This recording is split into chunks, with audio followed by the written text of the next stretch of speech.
إن الحمد لله نحمده ونستعينه ونستغفره ونؤمن به ونتوكل عليه ونعوذ بالله من شرور أنفسنا ومن سيئات أعمالنا من يهده الله فلا مضل له ومن يضلل فلا هادي له وأشهد أن لا إله إلا الله وحده لا شريك له وأشهد أن محمدًا عبده ورسوله يا أيها الذين آمنوا اتقوا الله حق تقاته ولا تموتن إلا وأنتم مسلمون يا أيها الناس اتقوا ربكم الذي خلقكم من نفس واحدة وخلق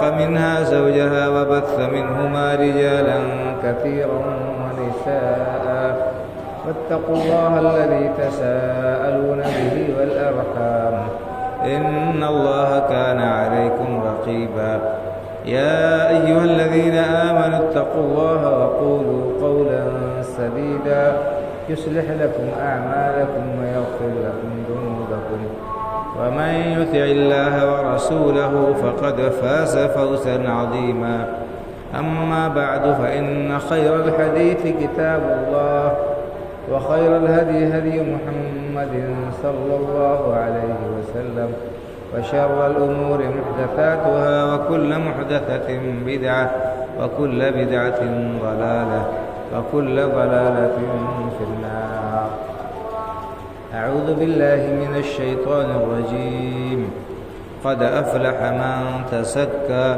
وذكر اسم ربه فصلى رب اشرح لي صدري ويسر لي أمري واحلل عقدة من لساني يفقه قولي سبحانك لا علم لنا إلا ما علمتنا إنك أنت العليم الحكيم ہر قسم کی حمد و ثنا، تعریف و توصیف، کبریائی اور بڑائی اللہ رب العالمین کے لیے لائق و زیبا ہے، جو ہم سب کا خالق و مالک ہے، پروردگار اور پالنہار ہے، اور وہی اکیلا عبادت کے لائق ہے، اس کے سوا کوئی ہستی عبادت کے لائق نہیں۔ ہم اس پاک پروردگار کی حمد و ثنا بیان کرتے ہیں، بے شمار صلاۃ و سلام نازل ہو سید الاولین والآخرین، امام الانبیاء والمرسلین، شفیع المذنبین جناب محمد رسول اللہ صلی اللہ علیہ وسلم پر، آپ کے آل اولاد اور متبعین۔ معزز حاضرین جمعہ، رمضان المبارک کا مقدس مہینہ اللہ رب العالمین کے فضل و کرم اور اس کی توفیق سے ہمیں ملا۔ خوش نصیب ہیں وہ لوگ جنہوں نے اس مبارک مہینے کی قدر کی، اس کے اوقات سے فائدہ اٹھایا، اس میں محنت و کوشش کر کے زیادہ سے زیادہ عبادت کی، اپنے آخرت کو بنانے اور اللہ رب العالمین کو راضی کرنے کی حتی المقدور کوشش کی، مختلف عبادات کا اہتمام کیا۔ اللہ رب العالمین اس مہینے میں کی گئی ہماری چھوٹی بڑی تمام عبادتوں کو قبولیت سے نوازے اور ان پر ہمیں بہترین بدلہ عطا فرمائے، آمین۔ بے شمار صلاۃ و سلام نازل ہو اللہ کے رسول صلی اللہ علیہ وسلم کے اوپر۔ بزرگوں اور بھائیوں، اب رمضان کا آج آخری دن ہے۔ آج جیسے ہی سورج ڈوبے گا رمضان کا مقدس مہینہ ختم ہو جائے گا اور شوال کا مہینہ شروع ہو جائے گا۔ چاند دیکھنے کا انسان کو اہتمام کرنا چاہیے۔ ہم اپنی تاریخ سے کتنے غافل ہیں اور ہمیں اپنے کیلنڈر کی اہمیت کا اندازہ نہیں۔ دوسری قومیں اپنا کیلنڈر یاد رکھتی ہیں، اپنی تاریخیں وہ یاد رکھتی ہیں اور ان کو زندہ رکھنے کی کوشش کرتی ہیں، لیکن ہم میں سے اکثر و بیشتر لوگ افسوس کے ساتھ کہنا پڑتا ہے کہ رمضان کے علاوہ اور دوسرے مہینے اگر ان سے پوچھیں کہ یہ کون سا مہینہ چل رہا ہے تو شاید انہیں یہ بھی پتہ نہ ہو کہ یہ کون سا مہینہ چل رہا ہے۔ تو ایسا نہیں ہونا چاہیے۔ ہمارے جو اسلامی کیلنڈر ہے اس کی ایک بڑی عظیم تاریخ ہے، اور اس تاریخ کو جب ہم ذہن نشین رکھیں گے تو بہت سارے فائدے ہمیں حاصل ہوں گے، ہمارے اندر عمل کا جذبہ بیدار ہوگا، اور ہم جو غفلت کی نیند سو رہے ہیں اور ہم جو ہے اپنے سلسلے میں اور اپنے دین کے سلسلے میں ہمارے اندر جو بے فکری پائی جاتی ہے اس کا بہت حد تک ازالہ ہو سکے گا۔ تو بہرحال آج تو 30 تاریخ ہے، ہر حال میں چاند ہونا ہی ہونا ہے۔ 29 تاریخ کو ہی چاند دیکھنے کا اہتمام کرنا چاہیے، ہر مہینے کی 29 تاریخ کو چاند دیکھنے کا اہتمام کرنا چاہیے، اور یہ چاند دیکھنے کے بعد اگر 29 تاریخ کو چاند نظر آ جاتا ہے تو اگلے دن نیا مہینہ شروع ہو جائے گا، ورنہ اللہ کے رسول صلی اللہ علیہ وسلم نے فرمایا ہے کہ 30 تاریخ مہینے کی پوری کرو، 30 تاریخ پوری کرو، اور آپ نے فرمایا صوموا لرؤیتہ وافطروا لرؤیتہ، لوگوں روزہ رکھ شروع کرو چاند دیکھ کر اور افطار کرو چاند دیکھ کر۔ تو یہ آپ کا حکم ہے، لیکن اس کا کیا مطلب ہے؟ اس کا مطلب یہ نہیں ہے بھائی اور بزرگوں کہ ہر آدمی جب تک چاند نہ دیکھ لے وہ نہ روزہ شروع کرے نہ عید منائے۔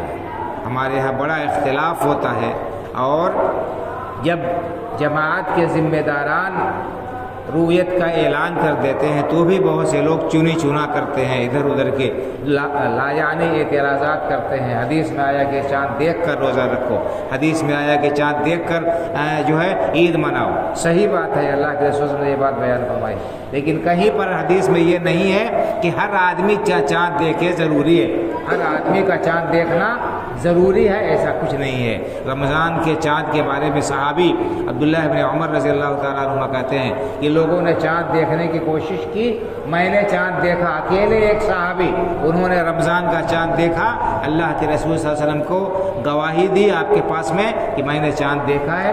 اللہ کے رسول صلی اللہ علیہ وسلم نے ایک صحابی کی گواہی پر اعلان کرا دیا کہ ٹھیک ہے کل سے روزہ رکھا جائے، اور اسی طرح سے اللہ کے رسول کے پاس میں 2 لوگوں نے گواہی دی کہ انہوں نے چاند دیکھا ہے عید کا، 2 آدمیوں کی، صرف 2 آدمیوں کی شہادت پر اللہ کے رسول صلی اللہ علیہ وسلم نے عید کا اعلان کر دیا۔ تو اگر یعنی چاند دیکھنے والا آدمی معتبر ہے، قابل اعتبار ہے، فاسق نہیں ہے، تو ایک آدمی کی گواہی کافی ہو جائے گی۔ اور اسی طرح سے اگر عید کا چاند دیکھنے والے 2 سچے مسلمان، عادل مسلمان اگر گواہی دے اور امام مان لے یا ذمہ دار مان لے تو پھر اس میں چنی چنا نہیں کرنا چاہیے ہمیں، اور خواہ مخواہ کے لیے اعتراض نہیں کرنا چاہیے۔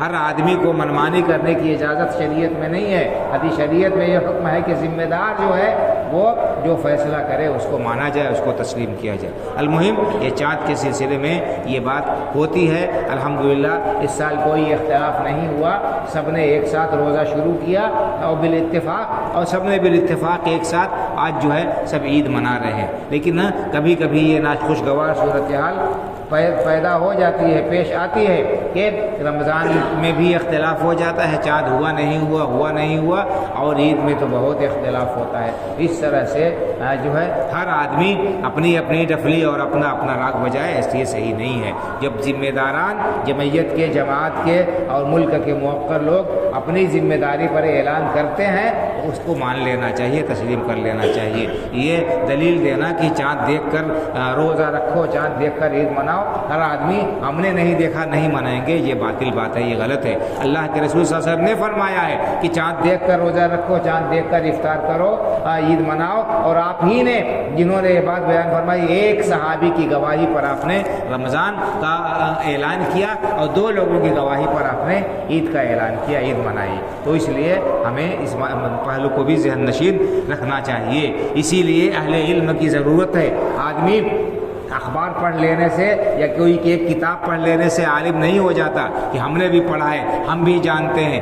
ٹھیک ہے، ہم نے آپ نے پڑھا ہے، لیکن سیاق و سباق سے اور متعدد چیزوں سے مسائل جو ہے مسئلہ نکلتا ہے۔ صرف ایک چیز کو لے کر آدمی پکڑ لے بیٹھ جائے، اللہ کے رسول کے فرمان کو لے کر بیٹھ جائے کہ آپ نے فرمایا کہ چاند دیکھ کر عید مناؤ، اور آپ نے جو کیا اس کو چھوڑ دیں، یہ کیسے ہوگا؟ تو دونوں کے درمیان تطبیق یہی ہے کہ اصل یہ ہے کہ چاند دیکھنا چاہیے، لیکن ہر آدمی چاند دیکھے یا جمع کثیر چاند دیکھے یہ شرط آپ نے نہیں لگائی ہے۔ تو بہرحال چاند کے تعلق سے ایک ضمنی بات آ گئی کہنا تھا۔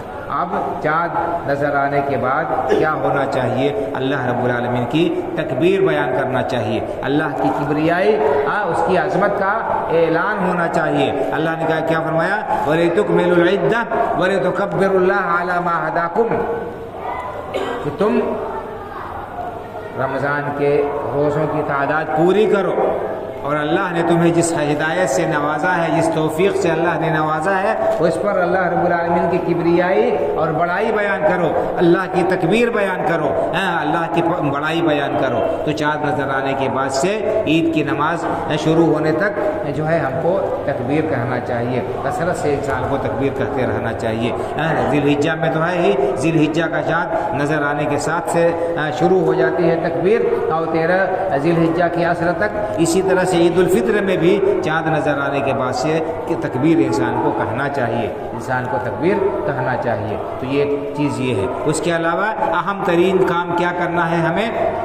ہر شخص کی طرف سے، چاہے وہ بالغ ہو چاہے نابالغ ہو، چاہے وہ روزہ رکھتا ہو چاہے نہ روزہ رکھتا ہو، ہر گھر کے ہر فرد کی طرف سے جس کے پاس میں عید کے دن کے اخراجات سے زائد ہو چیز، اسے ضروری ہے کہ وہ صدقہ فطر ادا کرے، صدقہ فطر ادا کرے۔ حدیث میں متفق علیہ حدیث ہے، عبداللہ ابن عمر رضی اللہ تعالیٰ عنہ راوی ہیں، کہتے ہیں کہ فرض رسول اللہ صلی اللہ علیہ وسلم زکاة الفطر صاع من تمر او صاع من شعير على الحر والعبد والذكر والانثى والصغير والكبير من المسلمين او كما قال صلى الله عليه وسلم، او امر ان تؤدى قبل خروج الناس الى المصلى او كما قال صلى الله عليه وسلم، کہ اللہ کے رسول صلی اللہ علیہ وسلم نے ہر مسلمان پر، چاہے مرد ہو چاہے عورت ہو، چاہے بالغ ہو چاہے نابالغ ہو، چھوٹا ہو یا بڑا ہو، مسلمان ہے تو اس کے اوپر 1 سا گیہوں، کھجور اور یا 1 سا جو، 1 سا کھجور یا 1 سا جو فرض کیا ہے۔ سا کیا ہے؟ سا ایک پیمانہ ہے۔ مدینے میں غلہ ناپ کر دیا جاتا تھا، سا ہوتا تھا۔ ہندوستان میں اس سا کا جب وزن کیا گیا، گیہوں، چونکہ ہم لوگوں کے زیادہ گیہوں کھایا جاتا ہے، یعنی روٹی کھائی جاتی ہے، اس لیے گیہوں کا بیان کیا جاتا ہے۔ تو گیہوں جب 4 مد یا 1 سا ناپ کر وزن کیا گیا تو تقریباً 2.5 کلو گرام اوسط درجے کا گیہوں، جو بالکل ہلکا نہ ہو، جو بہت بھاری نہ ہو، 2.5 کلو گرام جو ہے گیہوں فی کس دینا ہوگا ہر شخص کی طرف سے۔ اور عید کی نماز سے پہلے یہ صدقہ فطر ادا کرنا واجب اور ضروری ہے۔ اور اگر کوئی شخص عید کی نماز ادا کرنے سے پہلے دے دیتا ہے تب تو اس کا یہ صدقہ فطر ادا ہوگا، اور اگر عید کی نماز پڑھنے سے پہلے نہیں دیتا ہے، بعد میں ادا کرتا ہے، تو یہ صدقہ فطر نہیں ہوگا، عام صدقہ ہوگا، اور صدقہ فطر کا ادا کرنے کا جو ثواب ہے وہ اسے نہیں ملے گا۔ تو اس کا بھی ہمیں اہتمام کرنا چاہیے۔ جو انسان سال بھر میں جس قسم کا غلہ کھاتا ہے، جو چیز کھاتا ہے، اس کو نکالے گا۔ مدینے میں لوگ کھجور کھاتے تھے، کھجور ہی ان کی خوراک تھی۔ بہت سے لوگ کشمش کھاتے تھے، بہت سے لوگ پنیر کھاتے تھے۔ تو ان تمام چیزوں سے 1 سا اللہ کے رسول صلی اللہ علیہ وسلم نے مقرر کیا، جبکہ کھجور 1 سا اگر اس کو وزن کیا جائے کلو سے تو اس کا وزن جو ہے کشمش 1 سا کشمش سے فرق ہوگا۔ اور اسی طرح سے 1 سا کشمش ایک طرف رکھا جائے ناپ کر اور 1 سا پنیر رکھی جائے تو دونوں کا وزن فرق ہوگا، دونوں کے دام میں بھی فرق ہوگا۔ لیکن اللہ کے رسول صلی اللہ علیہ وسلم نے غلہ ہی متعین کیا اور سب سے 1 سا برابر آپ نے متعین کیا۔ اس سے علماء نے مسئلہ مستنبط کیا ہے کہ جس علاقے میں لوگوں کی جو خوراک ہے، عام طور پر سال میں جس قسم کا غلہ کھاتا ہے، جس کوالٹی کا، اسی طرح کا وہ غلہ نکالے گا۔ اگر آپ روٹی سال کا بیشتر حصہ کھاتے ہیں تو گیہوں نکالیں گے، اور اگر کسی علاقے میں چاول کھانے کا رواج ہے تو لوگ چاول نکالیں گے، اور اسی طرح سے کسی علاقے میں مثلا مکئی لوگ کھاتے ہیں تو مکئی وہاں کے لوگ نکالیں گے، کسی اور علاقے میں کوئی اور چیز کھائی جاتی ہے عام طور پر جو غذا ہے تو اس سے ایک سا جو ہے نکالا جائے گا اور قیمت نہیں نکالی جائے گی۔ لوگ آسان سمجھتے ہیں کہ قیمت دے دو، پیسہ دے دو، یہ زیادہ بہتر ہے، اس کے بعد مسکین جو چاہے گا وہ خرید لے گا۔ یہ بات صحیح نہیں ہے۔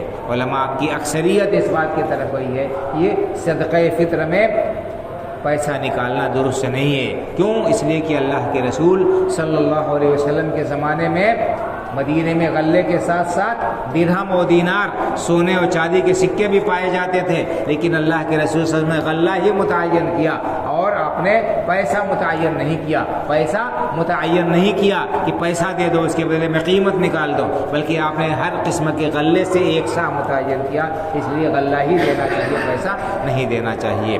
علامہ البانی رحمہ اللہ جو آج کے زمانے کے بہت نامور عالم گزرے ہیں اور بڑی زبردست انہوں نے حدیث کی خدمت کی ہے، وہ کہتے ہیں کہ جو لوگ کہتے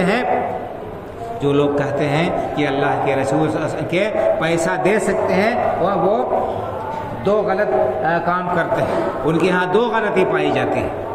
ایک تو یہ کہ اللہ کے رسول صلی اللہ علیہ وسلم نے جو چیز متعین نہیں کی اس کو متعین کر رہے ہیں۔ اللہ کے رسول صلی اللہ علیہ وسلم نے متعین کیا غلہ، اور آپ کہہ رہے ہیں غلہ نہیں پیسہ، اور اس کی علت جو بیان کرتے ہیں یہ اور خطرناک ہے۔ لوگ یہ کہتے ہیں کہ پیسہ دے دینے میں آسانی ہے، پیسہ دینا زیادہ مفید ہے، زیادہ فائدہ مند ہے محتاج اور ضرورت مند کے لیے کہ وہ پیسے سے اپنی دوسری چیز ضرورت کی خرید لے گا۔ کہتے ہیں کہ اگر کوئی شخص یہ کہہ کر دیتا ہے تو بہت خطرناک امر کا مرتکب ہو رہا ہے۔ اگر ان میں سے ایک چیز کا اس نے عقیدہ رکھا تو سمجھ لیجیے کہ اس کا ایمان خطرے میں ہو جائے گا۔ کیا کہا کہ اللہ کے رسول صلی اللہ علیہ وسلم نے تو غلہ متعین کیا، تو گویا کہ اللہ کے رسول صلی اللہ علیہ وسلم کو اور اللہ تعالیٰ کو یہ معلوم نہیں تھا کہ فقیر اور مسکین اور محتاج کے لیے کیا زیادہ مفید ہے۔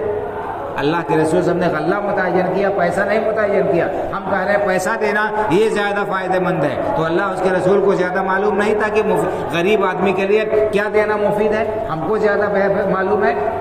اگر کوئی شخص تو یہ ایک یعنی یہ الزام آتا ہے گویا کہ۔ دوسرے اگر کوئی شخص یہ سمجھتا ہے کہ ہمارا یہ فیصلہ یہ زیادہ بہتر ہے تو گویا کہ وہ یعنی اللہ اس کے رسول سے زیادہ اپنے آپ کو عقل مند اور سمجھدار سمجھتا ہے، تو یہ گویا کہ یہ اگر یہ عقیدہ رکھتا ہے کہ ہاں ہم جو کہہ رہے ہیں یا ہماری سوچ اللہ اس کے رسول کے حکم سے افضل ہے، تو ایسے آدمی کا ایمان خطرے میں پڑ جائے گا۔ المہم کہنے کا مطلب یہ ہے بھائی اور بزرگوں، یہ احتیاط بہرحال اسی میں ہے کہ انسان غلہ ہی دے، اور اگر غریب اور مسکین ہے اس کی دوسری طرح سے انسان مدد کر دے۔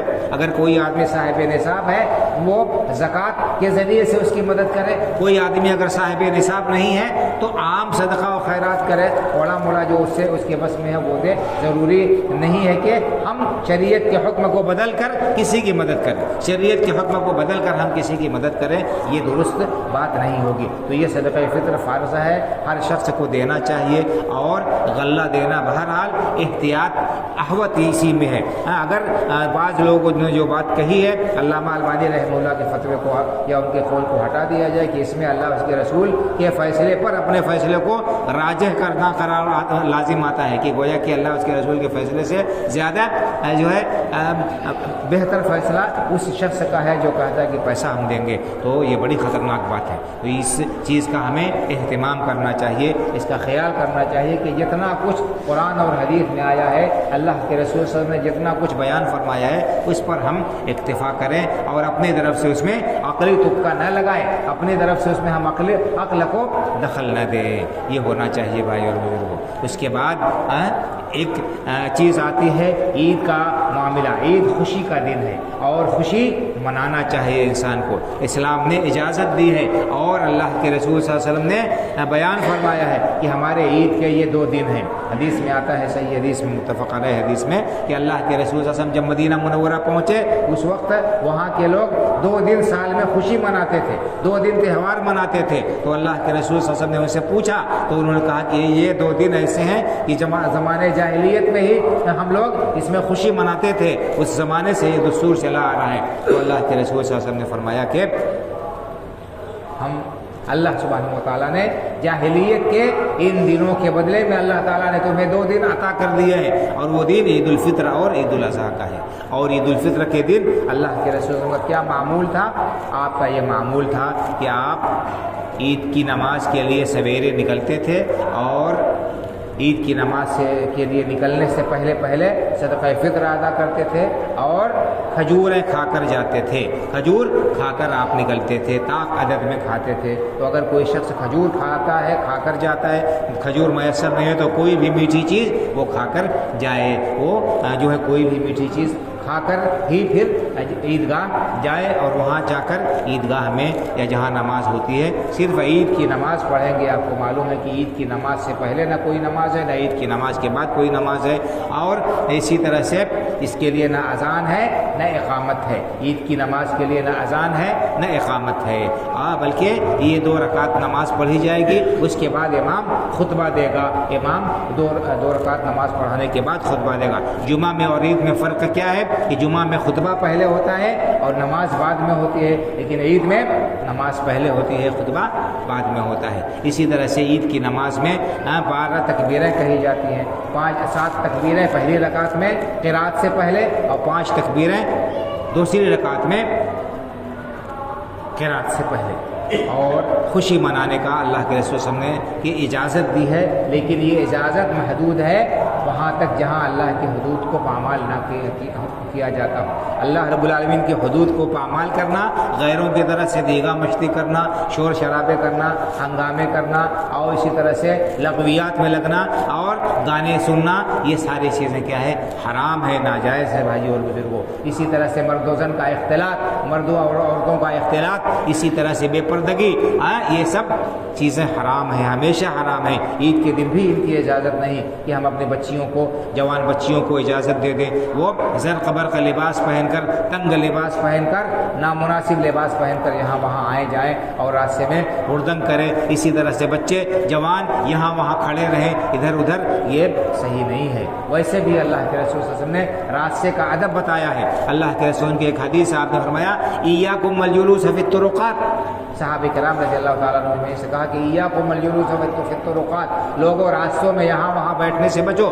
قالوا یا رسول اللہ ما لنا بد من مجالسنا نتحدث فیہا، لوگوں نے کہا کہ اللہ کے رسول صلی اللہ علیہ وسلم راستوں میں بیٹھنا یہ ہماری مجبوری ہے، ہمارے لیے ضروری ہے کہ ہم بیٹھیں، کیونکہ ہمارے پاس میں اور کوئی دوسری جگہ نہیں ہے، راستوں میں ہم بیٹھنا ہماری مجبوری ہے۔ قال اما اذا ابیتم فآتوا الطریق حقہ، اگر تمہارے لیے ضروری ہے راستے میں بیٹھنا، اس کے بغیر گزارا نہیں ہے، مثلا دکان ہے راستے میں، گلی میں، اور اسی طرح سے اور کوئی چیز ہے جہاں پر بیٹھے گا انسان، کوئی دوسری جگہ نہیں ہے، آپ نے فرمایا کہ اما اذا ابیتم فآتوا الطریق حقہ، اگر تمہارے لیے بیٹھنا ضروری ہے راستے میں تو راستے کا حق ادا کرو، راستے کا حق ادا کرو۔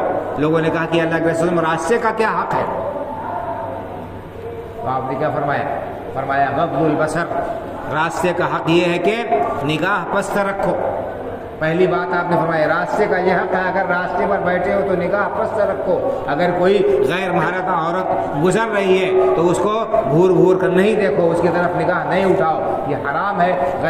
غیروں کی طرف جو ہے غیر محرم عورتوں کی طرف دیکھنا، شہوت کی نگاہ سے دیکھنا حرام ہے، جائز نہیں ہے، اسلام نے اس سے منع کیا ہے۔ قل للمؤمنین یغضوا من ابصارهم ويحفظوا فروجهم، اللہ نے فرمایا کہ نبی صلی اللہ علیہ وسلم اہل ایمان کو کہہ دیجئے، مردوں کو کہہ دیجئے کہ اپنی نگاہوں کو پست رکھیں، اپنی شرمگاہوں کی حفاظت کریں۔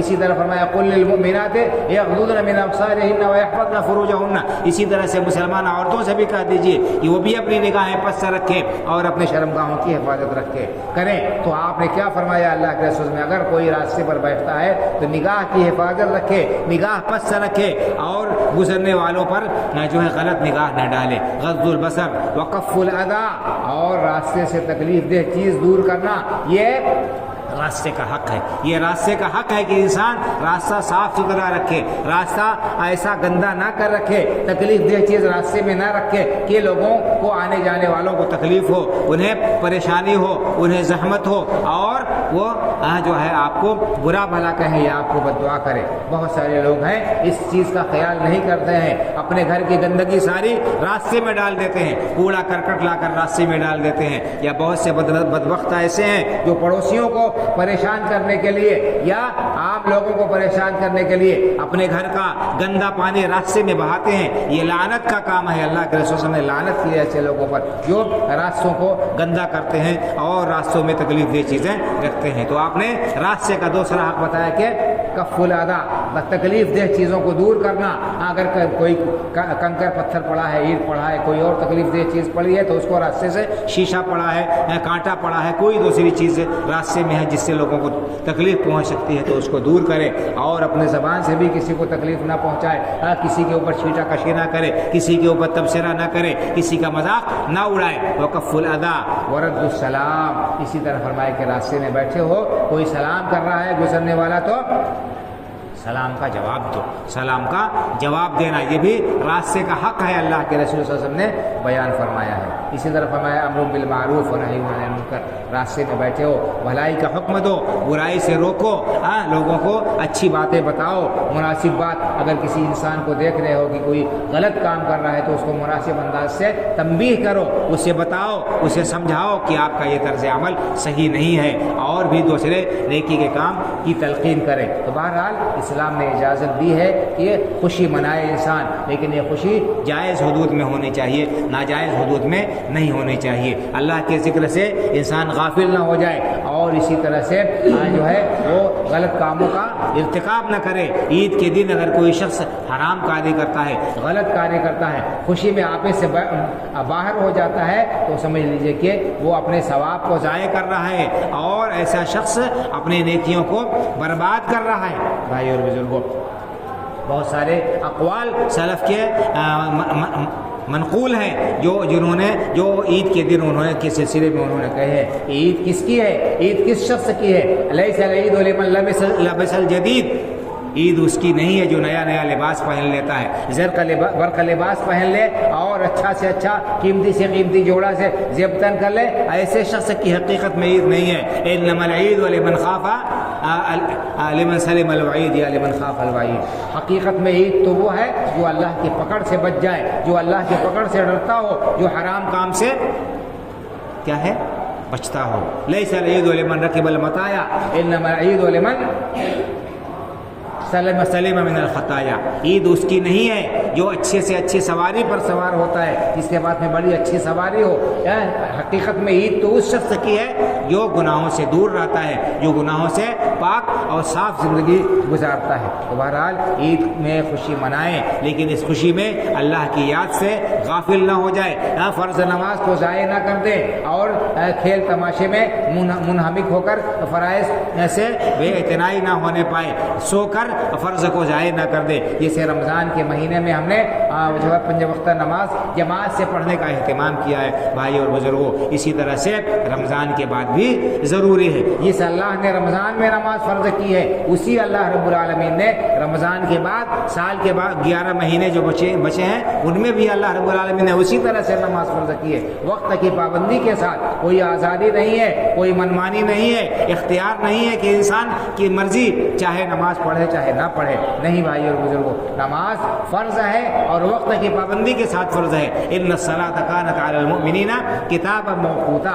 یقیناً نماز اہل ایمان پر وقت کی پابندی کے ساتھ فرض ہے۔ جو وقت جس طرح اللہ رب العالمین نے نماز فرض کی اللہ کے رسول صلی اللہ علیہ وسلم کے اوپر، اسی طرح سے اللہ رب العالمین نے حضرت جبریل علیہ السلام کے ذریعے سے اللہ کے رسول صلی اللہ علیہ وسلم کو نمازوں کا وقت بھی بتایا۔ باقاعدہ حضرت جبریل علیہ السلام آئے، اللہ کے رسول صلی اللہ علیہ وسلم کو پہلے دن ایک دن ہر نماز پانچوں وقت کی اول وقت میں پڑھنے کا بتایا کہ اول وقت میں ادا کرے، اس کے بعد پھر آئے اور آخر وقت میں ہر نماز کو پڑھنے کا حکم دیا۔ یہ اس کے بعد فرمایا کہ الوقت بین ہذین، کل آپ نے ظہر کی نماز جو پڑھی تھی اول وقت میں اور آج آخر وقت میں پڑھ رہے ہیں، اس اول اور آخر کے بیچ میں اگر کوئی پڑھے گا کبھی بھی وہ نماز ادا ہوگی، اور اسی وقت کے اندر نماز پڑھنا ضروری ہے۔ آخری وقت ہونے سے پہلے اگر کوئی شخص جان بوجھ کر وقت نکلنے کے بعد نماز پڑھتا ہے تو اس کی نماز خطرے میں ہے۔ بہت سے لوگ کہتے ہیں، علماء یہ کہتے ہیں کہ اس شخص کی نماز ہی نہیں ہوگی جو شخص جان بوجھ کر کیا ہے بے وقت نماز پڑھتا ہے۔ اس لیے ہمیں چاہیے کہ وقت کی پابندی کے ساتھ جس وقت میں اللہ نے نماز فرض کی ہے، فجر کی نماز شروع صبح صادق کے بعد سے سورج نکلنے سے پہلے تک فرض ہے، تو صبح صادق کے بعد سے سورج نکلنے سے پہلے اس کو پڑھ لینا ہے۔ یہ نہیں کہ جب ہماری آنکھ کھلے گی، جب ہماری ڈیوٹی کا وقت ہوگا، جب ہماری دکانداری کا وقت ہوگا تب اٹھیں گے، تب نماز پڑھیں گے۔ بیچ میں ہم اپنی نیند خراب نہیں کریں گے۔ اگر ہم منمانی کریں گے اللہ رب العالمین کے یہاں یہ نماز مقبول نہیں ہوگی۔ ظہر کی نماز کا وقت زوال کے بعد سے لے کر ہر چیز کا سایہ اس کے ایک مثل ہونے سے پہلے تک ہے۔ اس وقت میں ظہر کی نماز پڑھیں گے تو ادا ہوگی۔ اسی طرح عصر کی نماز کا معاملہ ہے، اسی طرح مغرب کی نماز کا معاملہ بھی ہے۔ مغرب کی نماز کا وقت سورج ڈوب جانے کے بعد سے لے کر شفق غائب ہونے تک ہے۔ شفق کہتے ہیں کہ سورج ڈوبنے کے بعد جو لالی باقی رہتی ہے، اور یہ بہت مختصر وقت نہیں ہے۔ بعض لوگ یہ سمجھتے ہیں کہ مغرب کا وقت بہت مختصر ہے، 10-5 منٹ کے اندر ختم ہو جاتا ہے، تقریباً 1 گھنٹے تک کے آس پاس وقت رہتا ہے مغرب کا۔ بھائی اور بزرگوں، اس لیے ہمیں چاہیے کہ ہم نماز کی پابندی کریں۔ جیسے رمضان میں ہم نے نماز پابندی کے ساتھ پڑھی، اس کا اہتمام کیا، اسی طرح سے دوسرے نیکی اور بھلائی کے کام ہم نے رمضان میں کیے، نوافل کا اہتمام کیا، قرآن کریم کی تلاوت کے لیے وقت نکالا، تسبیح و تحلیل کی، دعا کیا۔ یہ ساری عبادتیں اللہ نے جتنی توفیق دی، صدقہ و خیرات کیا، یہ ساری نیکی کے کام ہونے چاہیے۔ بھائی اور بزرگوں، ان کو برقرار رہنا چاہیے۔ ایسا نہیں کہ رمضان ختم ہوا تو نیکی کا وقت ختم ہو گیا۔ انسان کو حکم دیا گیا ہے کہ وہ مرتے دم تک اللہ کی عبادت کرتا رہے۔ اللہ رب العالمین نے ارشاد فرمایا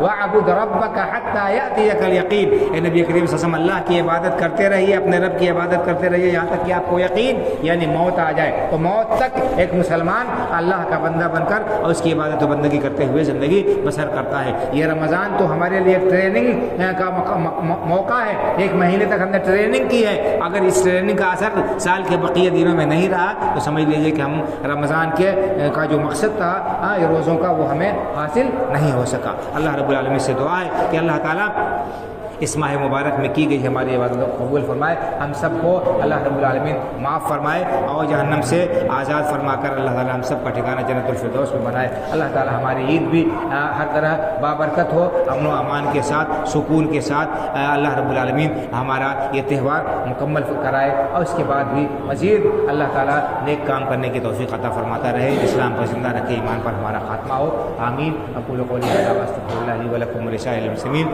فاستغفروہ من کل ذنب انہ هو الغفور الرحیم۔